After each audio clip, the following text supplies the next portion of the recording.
Assalamualaikum warahmatullahi wabarakatuh. Kami dari kelompok 3. Sebelumnya perkenalkan, saya Arif Destianto dengan NPM 52204111217. Perkenalkan, nama saya Gilang Saputra, NPM 52204111207.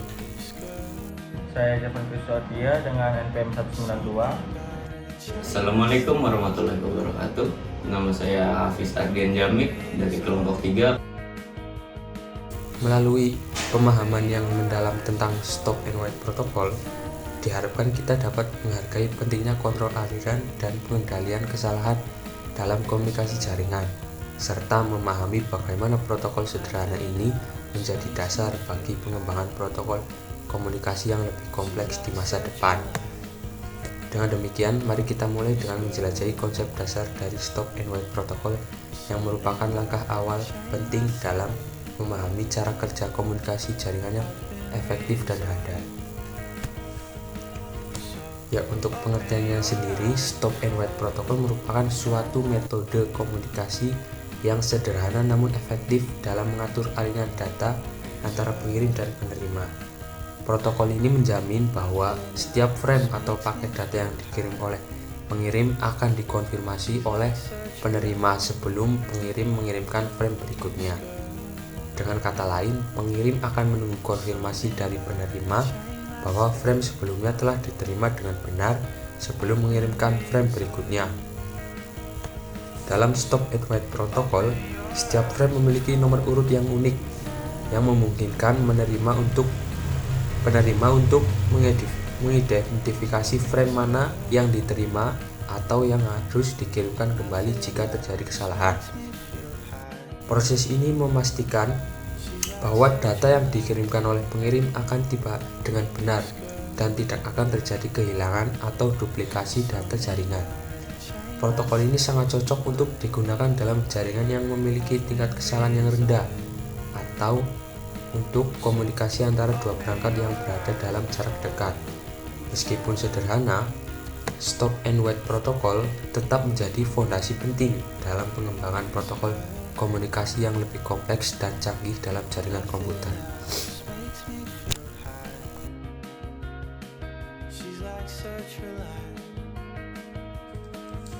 Baik, di sini saya akan menjelaskan tentang implementasi kasus dari materi protokol Stop and Wait. Sebelumnya, protokol Stop and Wait itu adalah protokol kontrol aliran sederhana yang mudah diimplementasikan sebenarnya. Ini juga lebih efisien dalam penggunaan bandwidth. Namun kekurangan dari protokol ini adalah ini tidak efisiensinya dalam hal waktu dan tidak dapat menangani kehilangan data. Kita langsung menuju kasusnya. Di sini ada kasus pertama, gambar kasus pertama. Untuk A itu diibaratkan sebagai pengirim dan B itu diibaratkan sebagai penerima. Pengirim atau sender ini adalah perangkat yang ingin mengirim data nantinya. Menerima atau receiver itu adalah perangkat yang akan menerima data. Terus ACK sendiri itu sinyal yang dikirim oleh penerima untuk menunjukkan bahwa data tersebut telah diterima dengan benar. Untuk bit ACK sendiri itu adalah header data yang menunjukkan apakah ACK itu diperlukan. Lalu untuk timer itu adalah waktu yang digunakan untuk mengirim dan menunggu sinyal ACK itu. Nah, untuk langkah alur dari kasus yang ada ini adalah pengirim itu kan memiliki data yang dikirim satu. Dia itu akan menambahkan bit ACK ke header data itu 0, lalu akan mengirimkan data ke penerima. Ketujuannya adalah penerima. Terus penerima itu akan menerima data dari pengirim. Penerima itu akan setelah menerima akan memeriksa data tersebut, memeriksa data bit ACK-nya. Jika bit ACK itu sudah aktif, maka penerima itu akan mengirimkan sinyal ACK ke pengirim. Jadi kembali lagi setelah dia memeriksa bahwa bit ACK itu aktif, maka dia akan mengirimkan sinyal ACK ke pengirim lagi. Tapi jika si bit ACK itu tidak aktif, maka dia tidak akan melakukan apa-apa. Dia tidak mengirim apapun. Lalu setelah tadi itu kan diibaratkan sebagai bit ACK-nya aktif, maka dia si penerima itu akan mengirimkan ke pengirim. Nah, pengirim ini jika menerima sinyal ACK, maka otomatis pengirim itu akan menghentikan timernya. Timer akan dihentikan. Lalu jika data selanjutnya itu ada, maka akan dikirimkan kembali jika datanya ada. Tapi jika datanya udah nggak ada, itu akan otomatis berhenti. Lalu timer habis, jika timer habis itu akan mengirimkan ulang data kembali. Kita lanjut ke kasus berikutnya. Ini kasus 2, masih sama topiknya, yaitu tentang materi stop and wait. Ini adalah contoh kasus kedua. Di sini juga sama seperti tadi, ada kita ibaratkan di sini ada pengirim dan penerima. Berhenti atau stop menunjukkan bahwa pengirim telah berhenti menunggu pengakuan dan dapat melanjutkan transmisi paket berikutnya. Baik, langsung saja ke alurnya. Nah, pengirim A ini adalah pengirim akan mengirimkan paket data yaitu 010101 dan memulai timernya. Otomatis akan, jika paket data itu dikirim, timer akan otomatis jalan. Lalu penerima B akan menerima paket data yang dikirimkan dari pengirim dan akan memeriksa nomor urutnya atau RN-nya, akan diperiksa dulu. Terus jika nomor urut paket yang diterima atau RN itu cocok dengan nomor urut yang diharapkan, maka penerima atau B itu mengirimkan pengakuan atau ACK untuk paket yang diterima. Setelah menerima ACK tersebut, pengirim A menghentikan timer untuk paket itu dan melanjutkan untuk mengirimkan paket berikutnya. Jika nomor urut paket yang diterima RN itu tidak cocok dengan nomor urut yang diharapkan, maka paket tersebut kemungkinan besar merupakan paket duplikat atau paket yang tidak berurutan. Penerima B membuang paket tersebut dan tidak mengirim ACK. Terus untuk timernya itu habis di pengirim A. Maka pengirim A mengirimkan ulang paket yang kehabisan waktu pada penghitung transmisi ulang akan dinaikkan. Lalu untuk kesimpulannya, protokol ini poin-poinnya, protokol ini memungkinkan pengirim untuk mengirimkan beberapa paket seperti ke backend atau ARQ sebelum menunggu ACK, berpotensi meningkatkan efisiensi dibandingkan dengan protokol stop and wait dasar.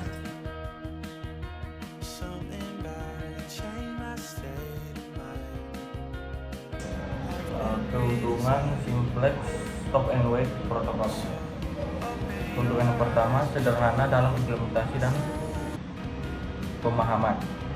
Protokol stop and wait dirancang dengan sederhana, membuatnya mudah untuk diimplementasikan dan dipahami oleh pengembang dan pengguna. Dalam protokol ini, pengirim mengirimkan satu frame data pada satu waktu, kemudian menunggu konfirmasi dari penerima sebelum mengirimkan frame berikutnya. Konsep ini sederhana dan mudah dipahami, memungkinkan pengguna untuk dengan cepat mengintegrasikan protokol ini ke dalam aplikasi atau sistem mereka. Keuntungan yang kedua, cocok untuk saluran komunikasi dengan ukuran buffer terbatas. Karakteristik protokol stop and wait yang mengirimkan satu frame pada satu waktu membuatnya cocok untuk digunakan dalam saluran komunikasi dengan buffer terbatas. Dalam situasi ini, di mana memori atau buffer terbatas, protokol ini dapat membantu dan mengelola penggunaan sumber daya dengan efisien. Hal ini terutama berguna dalam lingkungan jaringan yang membutuhkan manajemen yang ketat terhadap penggunaan memori atau buffer. Keuntungan yang ketiga, menangani kesalahan dengan baik dan memastikan transmisi data yang ada. Protokol stop and wait dilengkapi dengan mekanisme pengiriman ulang yang efektif untuk menangani kesalahan dalam transmisi data. Setelah pengirim mengirimkan frame, ia menunggu ACK dari penerima itu. Jika ACK tidak diterima dalam jangka waktu tertentu, pengirim akan mengirimkan ulang frame yang sama. Dengan demikian, protokol ini memastikan bahwa data diterima secara benar dan analisis penerima meningkatkan kendala komunikasi. Kekurangan yang pertama yaitu kurang efisien karena hanya satu frame yang dikirim pada satu waktu. Salah satu kelemahan utama protokol stop and wait adalah kurangnya efisiensi dalam penggunaan bandwidth karena banyak satu frame yang dikirim pada satu waktu. Ada banyak waktu yang terbuang di antara transmisi frame.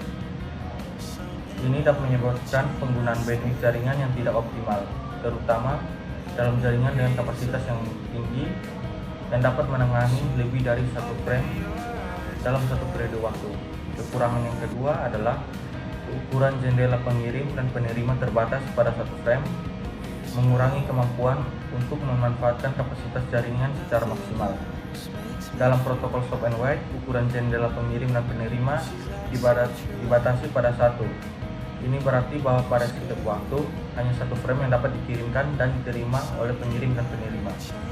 Hal ini mengurangi kemampuan protokol untuk memanfaatkan kapasitas secara maksimal, terutama dalam konteks jaringan yang memiliki latensi rendah atau bandwidth tinggi yang mungkin mampu menangani lebih banyak secara bersamaan.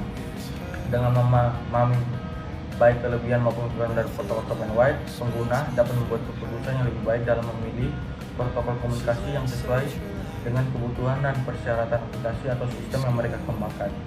Ini memungkinkan mereka untuk mempertimbangkan trade-off antara kendala, kecepatan, dan efisiensi dalam penggunaan sumber daya jaringan. Menjelaskan cara kerja wait and stop protokol di dalam jaringan. Di dalam protokol wait and stop ini terdiri dari dua entitas, yaitu adalah entitas pengirim dan entitas penerima. Di mana entitas pengirim akan mengirimkan data kepada entitas penerima, lalu pengirim ini menunggu acknowledge atau pengakuan data pengakuan dari si penerima. Setelah menerima data pengakuan dari si penerima, maka pengirim akan mengirimkan data selanjutnya. Di mana di dalam wait and stop protokol ini memiliki kemungkinan kesalahan seperti di dalam protokol-protokol lain. Kesimpulan yang dapat diambil, yang pertama, stop and wait sederhana namun efektif. Stop and wait protokol telah terbukti menjadi metode yang sederhana namun efektif dalam mengontrol aliran data dan menangani kesalahan dalam protokol komunikasi jaringan. Dengan mengirimkan satu frame data pada satu waktu dan menunggu konfirmasi sebelum mengirimkan frame berikutnya, protokol ini menawarkan pendekatan yang jelas dan mudah dipahami untuk mentransfer data antara pengirim dan penerima. Yang kedua, populer dalam situasi prioritas kendala. Meskipun memiliki kekurangan tertentu seperti keterbatasan dalam penggunaan bandwidth jaringan dan pembatasan pada ukuran jendela pengirim dan penerima, stop and wait protokol tetap menjadi pilihan yang populer dalam situasi-situasi di mana keandalan transmisi data menjadi prioritas utama. Keandalan dalam memastikan setiap frame data diterima dengan benar dan tanpa kesalahan membuat protokol ini cocok untuk aplikasi yang membutuhkan keandalan yang tinggi, seperti transfer file besar, komunikasi telemetri, atau sistem kontrol industri. Yang terakhir, terus berinovasi dengan perkembangan teknologi. Berarti walaupun stop and wait protokol telah ada dalam beberapa waktu, inovasi terus dilakukan untuk meningkatkan kinerjanya.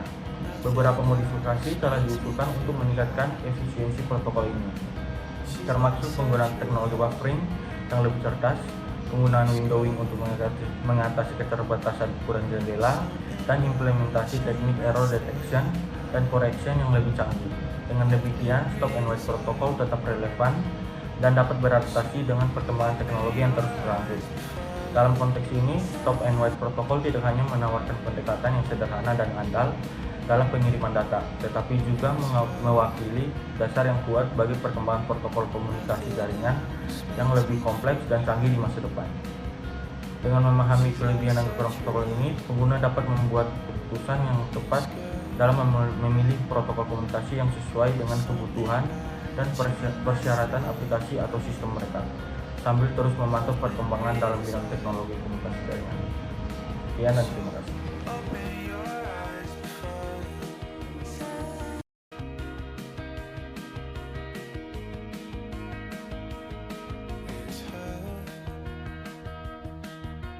Nothing else makes me feel high.